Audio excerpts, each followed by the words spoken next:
Finally mga mi, nabili ko na rin ang pangarap kong vacuum, ang Gabor 2-in-1 cordless vacuum cleaner. Alam nyo naman, bilang nanay na laging abala sa bahay, halos hindi nauubos ang alikabok at kalat. At kaya habang naglilinis ako ngayon dito sa salas, kwento ko lang kung bakit sobrang happy ako sa purchase na to. First of all, 2-in-1 cordless design siya. Ibig sabihin, pwede siyang handheld at pwede ring naka-extend for floor cleaning.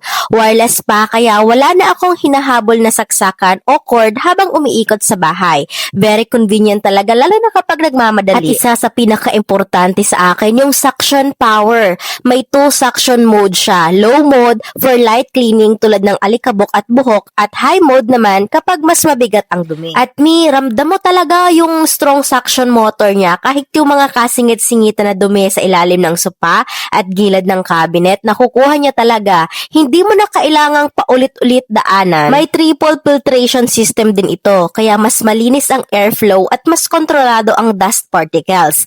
Very professional ang dating ng performance nito, kaya hindi yung basta-basta vacuum. Gusto ko rin yung detachable dust cap. Isang click lang, madali mo nang ma-empty at linisan, hindi messy, hindi rin hassle. Another thing na sobrang plus point sa akin ay yung 2000 mAh high performance battery. May smart LED indicator pa siya para alam mo kung fully charged ba o low battery na. Kapag white light, fully charged. At kapag flashing red, around 10% na lang. So, hindi ka mabibigla na biglang mamamatay habang naglilinis. Tolerable din ang ingay nito, kaya hindi nakakabingi, hindi nakaka-stress gamitin.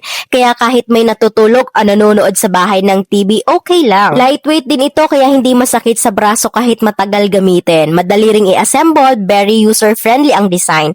At dahil slim at space saver, pwede mo lang siyang ilagay sa corner ng bahay nang hindi sagabal. At syempre, aesthetic din ang design niya. Ang linis at modern ng itsura, kaya nakakasipag gamitin. Parang hindi siya typical na bulky vacuum. Very sleek at premium talaga ang dating. Kung gusto nyo rin matry, nasa baba lang ang link for your checkout.